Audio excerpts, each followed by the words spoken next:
Hello everyone, আসসালামু আলাইকুম। আশা করছি সবাই ভালো আছেন।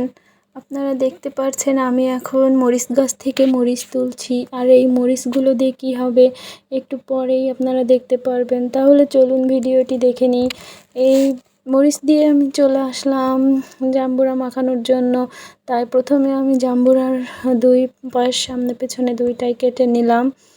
নেওয়ার জন্য আমি একটি ছুরি ব্যবহার করছি। দেখুন কিভাবে কি করলাম।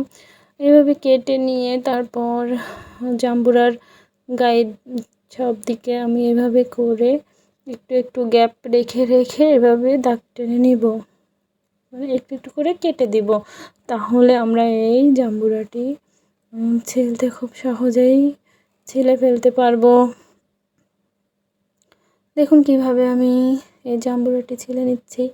এভাবে করে জাম্বুরা কেটে ভালোভাবে কেটে নিয়ে ভালোভাবে ছিলতে, এই পর্যায়ে কাজটি করতে আমার খুবই ভালো লাগে। তারপর ভালোভাবে জাম্বুরাটিকে ভালোভাবে পরিষ্কার করে নিয়ে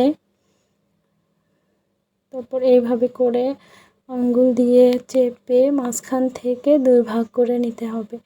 তারপরে এইভাবে করে একটু একটু করে ছিলে সমস্ত জাম্বুরা থেকে জাম্বুরার বিচিগুলো বের করে আমরা জাম্বুরাটিকে এইভাবে করে আমরা একটি প্লেটে নিয়ে নিব। তার জন্য প্রথমে আমাদেরকে এইভাবে করে একটু দাগ দিয়ে তারপর আমরা জাম্বুরাটিকে আরও ছোটো ছোটো করে কেটে নিব। নেওয়ার পর জাম্বুরার যে মুখটা থাকে এটাকে আমরা এভাবে কেটে নিয়ে এই যে দেখুন বিচিগুলো বের করে নিলাম। এভাবে করে সবগুলো জাম্বুরা আমরা এভাবে কেটে নিব। এভাবে করে জাম্বুরা মাখা খেতে কার কার ভালো লাগে কমেন্টে জানিয়ে দিবেন।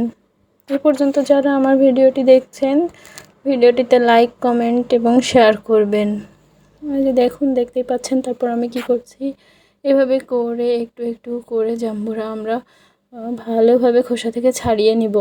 ভালোভাবে ছাড়াতে হবে যাতে খোসার একটুকু অংশ এই লেবুর সাথে লেগে না থাকে, তাহলে তেতাও হয়ে যেতে পারে। এইভাবে করে দেখুন সবগুলো জাম্বুরা আমি খোসা থেকে ছাড়িয়ে নিয়েছি। এবার পরিমাণ মতো লবণ দিয়ে দিলাম, তারপর 3টি মরিচ দিয়ে দিলাম এবং মরিচ ও লবণ ভালোভাবে চটকে নিতে হবে। যদি কেউ মরিচ কম খেতে চান তাহলে আরও কমিয়ে দিতে পারেন, তবে আমি এইভাবে মরিচ অনেক বেশি খেতে পছন্দ করি, তাই 3টি মরিচ দিয়ে ভালোভাবে মেখে নিলাম। এ পর্যায়ে যদি কারো জিভে পানি চলে আসে তাহলে কিন্তু আমি দায়ী নয়। খেতে কিন্তু দারুণ হয়েছে।